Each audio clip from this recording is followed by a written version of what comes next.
नमस्कार, मैं तरुण वर्मा और मैं एक क्लिनिकल साइकोलॉजिस्ट हूँ। इस वीडियो में आपको बताऊंगा कि आने वाले एक साल में मतलब सितंबर 2025 से सितंबर अक्टूबर 2026 तक कौन सी ऐसी दवाइयाँ हैं जो कि स्किज़ोफ्रेनिया के लिए अप्रूव की जा सकती हैं और ये बिल्कुल नई दवाइयाँ जो कि मार्केट में अवेलेबल हो सकती हैं।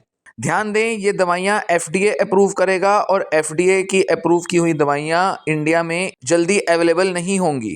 पर इस वीडियो में जो जानकारी दी जा रही है उसके आधार पर आपको इतना ज़रूर आइडिया लग जाएगा कि कौन सी दवाइयाँ अभी फ्यूचर में स्किज़ोफ्रेनिया के लिए आ सकती हैं और क्या उम्मीद लगाई जाए इन दवाओं से कि कैसे ये पेशेंट्स की कंडीशन को बेहतर कर सकती हैं। इनके नाम हैं मिल्ज़ापेरिडोन, ब्रिलेरोक्साज़िन, यूलोटेरोंट, इवेनामाइड, कैप्लाइटा या जिसे लुमेटेपेरोन भी कहते हैं। हालांकि इसमें से जो सबसे ज़्यादा चांस है अप्रूवल होने के वो हैं मिल्ज़ापेरिडोन के, जिसके करीब करीब पूरे चांस हैं कि वो फरवरी 2026 या उसी के आसपास समय में अप्रूव कर दी जाएगी। अब मैं थोड़ा डिटेल में आपको बताता हूँ कि ये दवाइयाँ क्या हैं, कैसे काम करती हैं और किस तरह के पेशेंट्स पर इनको यूज़ किया जा सकता है। ये वीडियो स्किज़ोफ्रेनिया के बारे में है, तो ये जो दवाइयाँ हैं ये होंगी स्किज़ोफ्रेनिया पेशेंट्स के लिए, पर किस कंडीशन में पेशेंट को दी जा सकती है इस बारे में इस वीडियो में जानकारी दूंगा। सबसे पहली दवा है मिल्ज़ापेरिडोन, जिसका ब्रांड नेम है बाइसेंटी। वांदा फार्मास्यूटिकल कंपनी ने इसको बनाया है। ये दवा एक एटिपिकल एंटीसाइकोटिक है, जिसे कि सेकेंड जनरेशन एंटीसाइकोटिक भी कहा जाता है, और ये अल्फा एड्रिनर्जिक, सेरोटोनिन और डोपामिन रिसेप्टर्स पर जाकर असर लाती है। ये दवा इलोपेरिडोन जैसी ही है। इलोपेरिडोन दवा को ऑलरेडी एफडीए से अप्रूवल मिल चुका है। इनफैक्ट इलोपेरिडोन का ही एक मेटाबोलाइट है मिल्ज़ापेरिडोन। जब दवा के तौर पर बॉडी में मिल्ज़ापेरिडोन जाती है तो वो इलोपेरिडोन में ही कन्वर्ट हो जाती है। उसके बाद दोनों का काम करने का ढंग एक ही जैसा होता है। बाइसेंटी डोपामीन और सेरोटोनिन के रिसेप्टर्स की सिग्नलिंग का काम करते हैं, जिससे कि जो स्किज़ोफ्रेनिया के जो एक्यूट साइकोटिक सिम्टम्स हैं उन्हें कंट्रोल करने में मदद मिलती है। मतलब जिस पेशेंट में पिछले कुछ दिनों से डिल्यूजन, हेलुसिनेशन के बहुत ज़्यादा सिम्टम्स आ चुके हैं और पेशेंट को एकदम से एक बड़ा रिलीफ देना है, तो ऐसे में मिल्ज़ापेरिडोन दवा काफ़ी असरदार साबित हो सकती है। साथ ही ये दवा बाइपोलर 1 डिसऑर्डर के मेनिक एपिसोड्स के लिए भी अप्रूव कर दी जाएगी। और इस दवा की खासियत ये है कि ये इलोपेरिडोन से ज़्यादा बेहतर फार्माकोकाइनेटिक प्रॉपर्टीज़ रखती हैं, इसकी एफिकेसी ज़्यादा अच्छी होगी और ये ज़्यादा अच्छे से बॉडी में टॉलरेट कर ली जाएगी। इंडिकेशंस क्या हैं, किन लोगों को दी जाएगी? स्किज़ोफ्रेनिया के एडल्ट पेशेंट्स में एक्यूट स्टेज पर जो इलाज देना है उसमें यूज़ होगी, और साथ ही बाइपोलर 1 डिसऑर्डर के मेनिक या मिक्स्ड एपिसोड के लिए भी ये दवा दी जा सकेगी। अब आपको बताता हूँ इसका क्लिनिकल ट्रायल स्टेटस क्या है। एनडीए सबमिशन मतलब न्यू ड्रग एप्लीकेशन सबमिशन इसका 31 मार्च 2025 में किया गया था। मतलब एफडीए में इसके लिए अप्लाई किया गया था कंपनी द्वारा। एफडीए ने 5 मई 2025 को इसे अप्रूव कर लिया। जो भी क्लिनिकल ट्रायल्स हुए हैं इस दवा के यूज़ पर, उन्होंने दिखाया है कि इससे एक्यूट फेज में स्किज़ोफ्रेनिया सिम्टम्स को कम करने में मदद मिलती है और ये इलोपेरिडोन से काफ़ी मामलों में सुपीरियर भी है, क्योंकि इसके डोजेस को बहुत ज़्यादा एडजस्ट नहीं किया जाएगा और ये दवा जो है ये इंजेक्शन के तौर पर भी अवेलेबल हो सकती है। इसकी सेफ्टी प्रोफाइल क्या है? साइड इफ़ेक्ट प्रोफाइल जो है वो इलोपेरिडोन के ही जैसी है। मतलब इससे थोड़ा चक्कर महसूस हो सकता है, नींद का आना, वेट गेन होना और क्यूटी प्रोलॉन्गेशन, इस जैसे साइड इफ़ेक्ट्स आ सकते हैं। बावजूद इसके मिल्ज़ापेरिडोन के इलोपेरिडोन के मुकाबले जो हार्ट पर और जो मेटाबॉलिज्म पर जो इफेक्ट हैं, जो रिस्क हैं, वो काफ़ी कम होंगे। इसका अप्रूवल का टाइमलाइन क्या है? बहुत ज़्यादा चांस है कि इसे फरवरी 2026 में ही अप्रूव कर दिया जाएगा, जो कि करीब 5-6 महीने का ही समय रह गया है। और इसका जो पेटेंट है वो 2040 के दशक तक भी कंटिन्यू रहेगा। इस दवा के आने से इम्पैक्ट क्या पड़ेगा? अगर इस दवा को अप्रूवल मिल जाता है तो बाइसेंटी जो है वो एटिपिकल एंटीसाइकोटिक जो आज के समय में दी जाती हैं उनके मुकाबले एक बेहतर ऑल्टरनेटिव साबित हो सकता है, क्योंकि इसको पेशेंट लंबे समय तक ले सकते हैं और इसको बॉडी जो है अच्छे से टॉलरेट कर लेगी, और क्योंकि ये इंजेक्शन के रूप में भी अवेलेबल हो पाएगी, इस वजह से पेशेंट्स के अंदर इसको लेने के लिए रेजिस्टेंस कम रहेगी। अब दूसरी दवा की बात करेंगे, ब्रेलारोक्साज़िन। इसे रिवाइवा फार्मास्यूटिकल्स ने बनाया है। इसका मैकेनिज्म ऑफ एक्शन क्या है? ये दवा ब्रेन के अंदर अलग अलग तरह के मैकेनिज्म पर काम करती है, जिसमें से मेनली ये सेरोटोनिन और डोपामिन के जो रिसेप्टर्स हैं उनके सिग्नल को मॉड्यूलेट करने का काम करती है और ये पॉजिटिव, नेगेटिव और कॉग्निटिव सिम्टम्स जो है स्किज़ोफ्रेनिया के, इन सभी पर असर ला सकती है। खासकर कि इससे जो एक्स्ट्रा पिरामिडल सिम्टम्स हैं वो काफ़ी कम होंगे, जो कि मेनली मोटर या मूवमेंट रिलेटेड सिम्टम्स होते हैं। और इसके जो मेटाबॉलिक साइड इफ़ेक्ट्स हैं वो भी काफ़ी कम होंगे ट्रेडिशनल एंटीसाइकोटिक दवाओं के मुकाबले। मेटाबॉलिक साइड इफ़ेक्ट्स मतलब जैसे कोलेस्ट्रॉल का बढ़ जाना, वेट गेन हो जाना, कुछ इस तरह के असर कम होंगे इस दवा से। क्या इंडिकेशन है? ये एक्यूट स्टेजेस पर तो स्किज़ोफ्रेनिया पेशेंट्स को मदद देगी, पर साथ ही ये मेंटेनेंस ट्रीटमेंट में भी मददगार साबित होगी। मतलब पेशेंट के सिम्टम्स जब काफ़ी कम हो जाएंगे उसके बाद भी ये दवा पेशेंट्स को दी जाती रहेगी। पेशेंट को अलग अलग स्टेजेस पर अलग अलग दवाइयाँ दी जाती हैं। जैसे पेशेंट के अचानक से सिम्टम बहुत बढ़ गए तो पेशेंट की एक अलग दवा दी जाएगी। पेशेंट जो है वो काफ़ी स्टेबल है तब उसे एक अलग दवा दी जाएगी। पेशेंट के रिलैप्स को रोकने के लिए एक अलग तरह की दवा होती है। तो इस तरह से डॉक्टर्स दवाइयाँ चूज़ करते हैं। तो ये जो दवा है ब्रिलारोक्साजिन, ये एक्यूट फेज में भी यूज़फुल है और मेंटेनेंस फेज में भी यूज़फुल है। इसका क्लिनिकल ट्रायल स्टेटस क्या है? इस दवा का जो पहले स्टेज पर जो ट्रायल किया गया था उसके फेज 3 के जो रिजल्ट्स थे वो काफ़ी पॉजिटिव आए थे और वो अक्टूबर 2023 में ही कंप्लीट कर लिया गया था, जिसमें 435 पेशेंट्स पर रिसर्च किया गया। Randomized double blind placebo control trial था। उसके अंदर जो मेन जो प्राइमरी एंड पॉइंट था, टारगेट था, वो डॉक्टर्स ने अचीव कर लिया। 4 हफ्ते तक पेशेंट्स पर यह ट्रायल किया गया और इसी के अलावा कुछ सेकेंडरी एंड पॉइंट मतलब नेगेटिव सिम्टम और सोशल फंक्शनिंग में भी कैसे ये दवा इंप्रूवमेंट ला सकती है, इसका भी पॉजिटिव रिजल्ट आया। तो बेसिकली डिल्यूजन्स और हेलुसिनेशंस को कम करने में और साथ ही नेगेटिव सिम्टम्स को कम करने में और सोशल फंक्शनिंग इंप्रूव करने में इस दवा के फेज 3 के ट्रायल पर भी अच्छे रिजल्ट्स देखने में आए थे। फिर इसी का एक दूसरा रिकवर 2 ट्रायल किया गया। उसका भी फेज 3 के जो रिजल्ट्स हैं वो एक्सपेक्टेड हैं कि वो 2026 के क्वार्टर 2 तक आ जाएंगे। मतलब अप्रैल, मई, जून तक इसके रिजल्ट्स आ जाएंगे अगले साल 2026 तक। इसमें भी करीब 450 पेशेंट्स पर ही रिसर्च होगा और इसका भी जो रिसर्च डिज़ाइन है वो रिकवर 1 वाले ट्रायल जैसा ही होगा। रिकवर 1 ट्रायल की जो फेज 3 के अच्छे रिजल्ट्स के बाद इस कंपनी के डॉक्टर्स और उनकी टीम की मीटिंग एफडीए के साथ 2025 के चौथे क्वार्टर में होनी शेड्यूल्ड है, जिसमें कि इस दवा को अप्रूवल के लिए अप्लाई कर दिया जाएगा। एनडीए का प्रोबेबली सबमिशन कर दिया जाएगा क्वार्टर 2 2026 तक और तब तक रिकवर 2 ट्रायल भी चलता रहेगा। तो रिकवर 1 के जो रिजल्ट्स आए हैं उसके हिसाब से बहुत अच्छा असर इस दवा का देखा गया है पेशेंट्स के हेलुसिनेशन, डिल्यूजन पर, नेगेटिव सिम्टम्स खासकर की अपैथी पर, मतलब जिसमें पेशेंट्स को दूसरों के लिए कोई दर्द ही नहीं होता, कोई फीलिंग्स नहीं आती उसमें, और कॉग्निटिव डोमेन में मेमोरी को इम्प्रूव करने में भी इस दवा के अच्छे असर हैं। डेली की 15 mg से 50 mg की डोजेज पेशेंट्स को दी जा सकती हैं।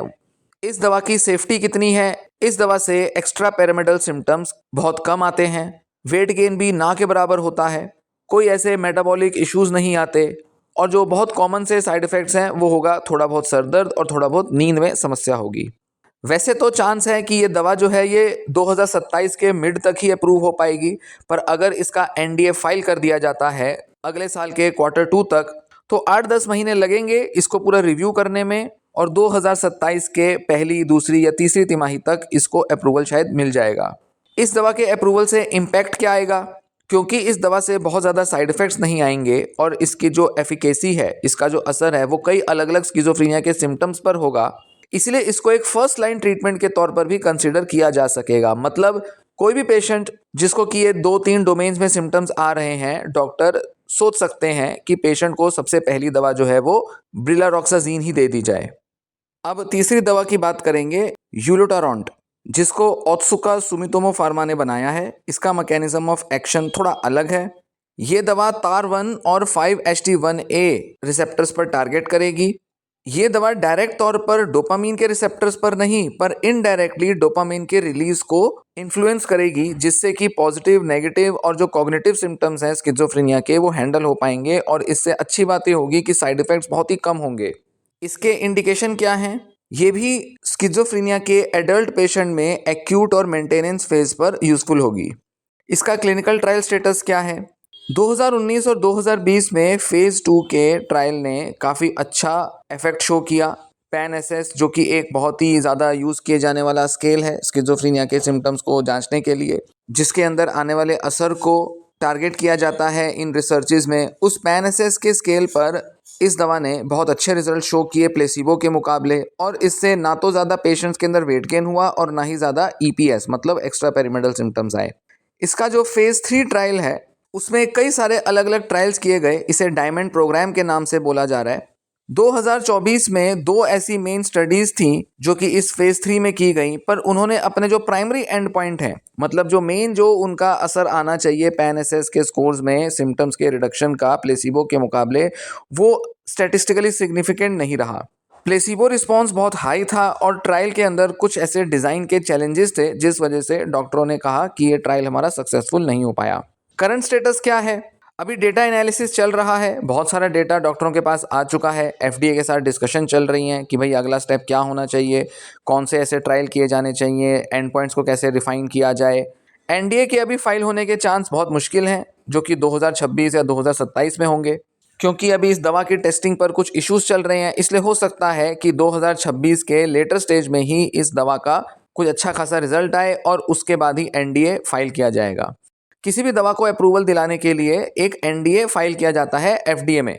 NDA मतलब जैसा पहले बताया, न्यू ड्रग एप्लीकेशन। कंपनीज कहती हैं कि भाई हमने ये दवा बना ली, इसके फेज़ 2 फेज़ 3 ट्रायल में बहुत अच्छे रिजल्ट आ गए, अब हमारी इस दवा को अप्रूवल दिलाओ। तो FDA जो है फिर उस एप्लीकेशन के बाद रिव्यू करता है, और उस रिव्यू में भी 4-6 महीने 8 महीने लग जाते हैं, और उसके बाद दवा को अप्रूवल मिलता है।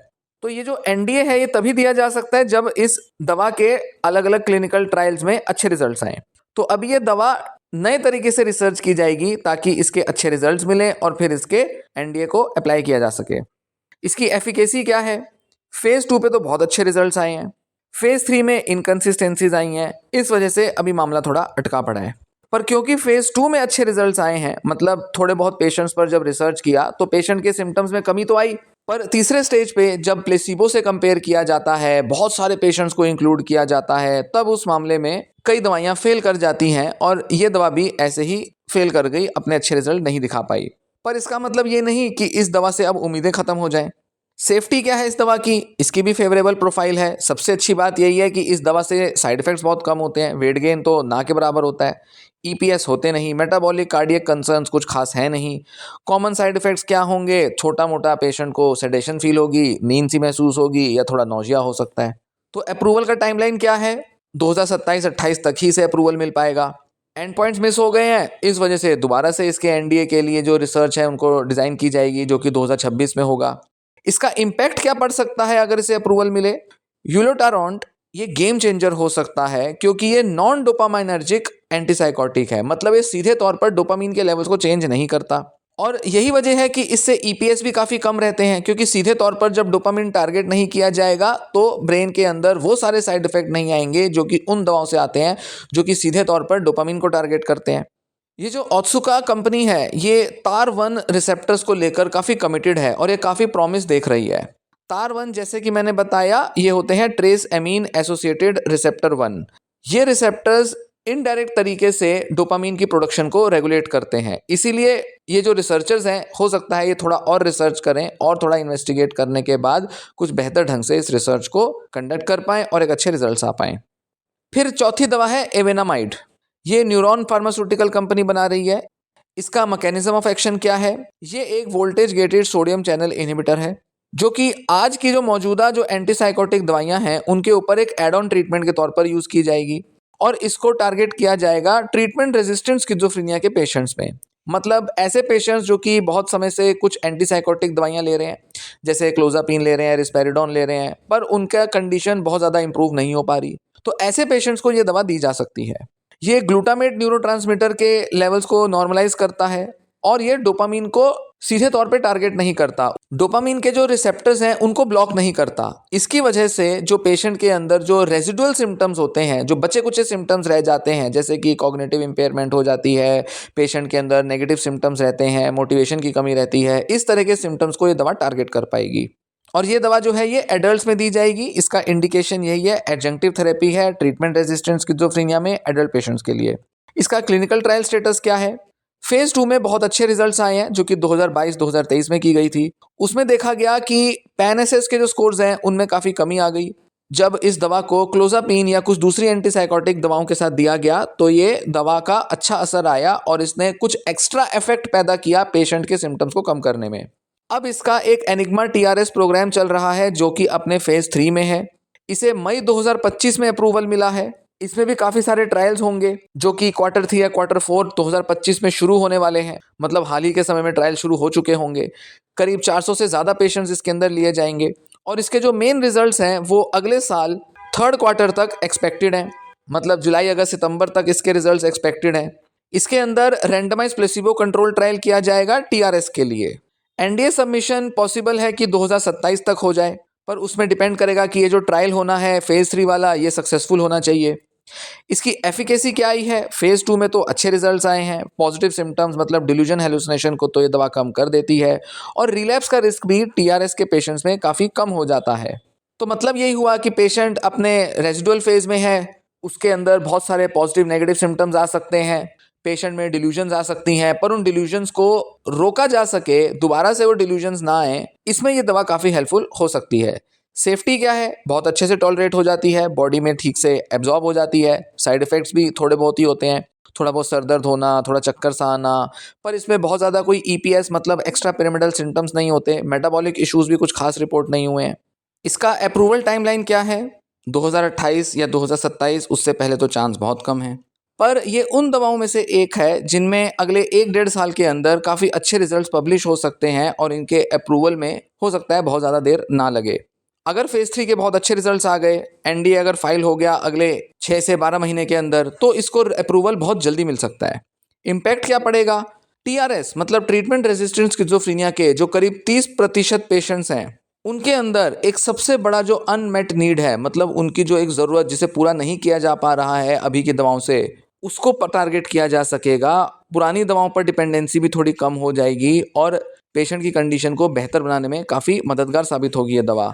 तो वो पेशेंट जो सालों से दवाइयाँ ले रहे हैं पर फिर भी बहुत इंप्रूवमेंट्स नहीं आई हैं कंडीशन में, उनमें ये दवा काफ़ी असरदार साबित होगी और ऐसे पेशेंट्स करीब 30% होते हैं स्किज़ोफ्रेनिया के। अगली दवा है कैप्लाइटा, जिसका केमिकल नाम है लुमेटेपेरोन। इसको इंट्रासेलुलर थेरेपीज नाम की कंपनी बना रही है और इसका मैकेनिज्म ऑफ एक्शन कुछ ऐसा है कि ये एक एटिपिकल एंटीसाइकोटिक है। सेरोटोनिन के, डोपामिन के और ग्लूटामेट के लेवल्स को ये मॉड्यूलेट करती है। वैसे तो इसको स्किज़ोफ्रेनिया के लिए 2019 में अप्रूवल दे दिया गया था और साथ ही बाइपोलर डिप्रेशन के लिए भी, मतलब बाइपोलर डिसऑर्डर में जो डिप्रेशन के एपिसोड होते हैं उसमें इसके अच्छे असर देखे गए हैं। पर आने वाले समय में रिलैप्स प्रिवेंशन के लिए इसको एक एक्सटेंडेड अप्रूवल मिलने के लिए अभी कंपनी ने अप्लाई किया है। मतलब अब जो इसका इंडिकेशन है वो है कि स्किज़ोफ्रेनिया में रिलैप्स प्रिवेंशन कैसे किया जा सके। पेशेंट ठीक ठाक कंडीशन में है, दवाइयों से उसकी कंडीशन स्टेबल है, पर अब दोबारा से रिलैप्स ना हो जाए, इसके लिए पेशेंट को अगर ये लुमेटेपेरोन की दवा दी जाएगी तो पेशेंट के अंदर काफ़ी अच्छे असर देखे जाएंगे। क्लिनिकल ट्रायल स्टेटस क्या है? स्टडी 304 ऐसा ट्रायल का नाम था। उसका फेज 3 2024 में पूरा हो गया। Randomise double blind placebo control trial था जिसके अंदर अराउंड 500 पेशेंट्स को स्टडी किया गया था। डॉक्टरों ने ऐसा देखा कि जिन लोगों को ये दवा दी गई थी उनमें रिलैप्स का रिस्क 63% तक कम हो गया प्लेसिबो के मुकाबले। मतलब जिन पेशेंट्स को स्किज़ोफ्रेनिया है पर उनको प्लेसिबो दिया गया, मतलब चीनी नमक की गोलियां दे दी या कोई भी दूसरी ऐसी दवा दे दी, उनमें जितना रिलैप्स आया उनसे 63% कम रिलैप्स उन पेशेंट्स में आया जिनको कि ये लुमेटेपेरोन दवा दी गई थी। तो ये बहुत बड़ा डिफरेंस है, बहुत बड़ा फर्क है। 8 जुलाई 2025 को इसका एनडीए सबमिट कर दिया गया है। अभी इसको रिव्यू किया जा रहा है। डिसीजन जो है वो करीब 2026 के मध्य तक, मतलब करीब जून जुलाई तक शायद ले लिया जाएगा। इसमें करीब 9-10 महीने का टाइम और लगेगा। इसकी एफिकेसी क्या है? रिलैप्स रेट को एक तो ये कम करने में मदद करता है। पॉजिटिव और नेगेटिव सिम्टम्स के अंदर जो इम्प्रूवमेंट आ चुकी है दूसरी कुछ दवाओं से, उनको मेंटेन करने में मदद देता है। तो अगर ये दवाई पेशेंट्स को दी जाएगी जब उनके एक्यूट फेज में सिम्टम्स कम हो जाएंगे, तो उसके बाद अगर ये दवा दी जाएगी तो चांस बहुत हाई है कि पेशेंट में शायद रिलैप्स ना हो। सेफ्टी क्या है? फेवरेबल प्रोफाइल है। वेट गेन ना के बराबर होता है। बहुत थोड़े से एक्स्ट्रा पैरामेडल सिम्टम्स आते हैं। कोई खासे मेटाबॉलिक या कोई हार्ट पर आने वाले सिम्टम्स नहीं देखे जाते। कॉमन साइड इफेक्ट्स हैं, पेशेंट को नींद बहुत आएगी और उसका मुंह सूखेगा। अप्रूवल टाइमलाइन जैसे कि बताया मिड 2026 तक, मतलब Q2 Q3 अगले साल तक एक्सपेक्टेड है। पर अगर FDA थोड़ा डिले करे तो शायद हो सकता है ये अगले साल के नवंबर दिसंबर तक जाकर अप्रूव हो पाए। इम्पैक्ट क्या पड़ेगा कि पहले तो ये जो दवा है ऑलरेडी अप्रूव कर दी गई है, डॉक्टर्स इसे यूज़ कर रहे हैं 2019 से। उन मामलों में तो ये दवा जो है पेशेंट के सिम्टम्स को कम करने में मदद देती है, पर अब जब ये पेशेंट्स को लंबे टाइम तक दी जाएगी अगर दवा, तो ये उनके रिलैप्स को प्रिवेंट करने में भी हेल्प करेगी। तो इससे पेशेंट्स को बार बार दवाइयाँ बदलनी नहीं पड़ेंगी, डॉक्टर्स को ज़्यादा साइड इफ़ेक्ट्स वाली दवाइयाँ देनी नहीं पड़ेंगी, और इस दवा को लंबे टाइम तक यूज़ करके पेशेंट की कंडीशन काफ़ी स्टेबल रह पाएगी। तो ये वो 6 दवाइयाँ हैं जिन पर रिसर्च तो हुआ, रिसर्च हो भी रहा है। कुछ दवाइयाँ इनमें से आने वाले 1 साल के अंदर अप्रूव हो जाएंगी, कुछ को अप्रूव होने में समय तो लगेगा, पर उनके रिजल्ट्स अभी अवेटेड हैं। कुछ के अंदर अच्छे रिजल्ट्स आ चुके हैं, पर थोड़ा और फर्दर डेटा कलेक्ट किया जा रहा है। उसके अंदर कई बड़े बदलावों के बाद ही दोबारा से रिसर्च होगा और फिर दोबारा से अप्रूवल के लिए अप्लाई किया जाएगा। ऐसी जानकारी आगे की वीडियोस में और आपको देता रहूँगा। स्किज़ोफ्रेनिया के फ्यूचर के क्या ट्रीटमेंट्स हो सकते हैं, कौन सी दवाइयाँ बन रही हैं, कौन सी दवाइयों में प्रॉब्लम आ रही है, किन दवाओं में डॉक्टर ज़्यादा पोटेंशियल देखते हैं, उन दवाइयों में काम करने का ढंग अलग कैसे है, किन सिम्टम्स पर वो पेशेंट्स को फ़ायदा दे सकती हैं, कितने लंबे समय तक असर ला सकती हैं, पेशेंट के किस स्टेज पर हेल्प कर सकती हैं, शुरुआत में हेल्प करेंगी या मेंटेनेंस में करेंगी या रिलैप्स प्रिवेंशन में करेंगी। ये सारी चीज़ें थोड़ा समझना जानना ज़रूरी है, ताकि पेशेंट्स ये भी जान सकें, उनके फैमिली मेम्बर्स जान सकें कि उनको क्या उम्मीदें लगानी चाहिए इलाजों से। और अभी के इलाज भले ही थोड़े बहुत सक्सेसफुल हों, पर आने वाले समय में और बेहतर दवाइयाँ बनेंगी जो कि और अच्छा इंप्रूवमेंट्स पेशेंट में ला पाएंगी। इस तरह की और वीडियोस देखने के लिए चैनल के साथ बने रहें। ये वीडियो यहीं समाप्त होता है। धन्यवाद।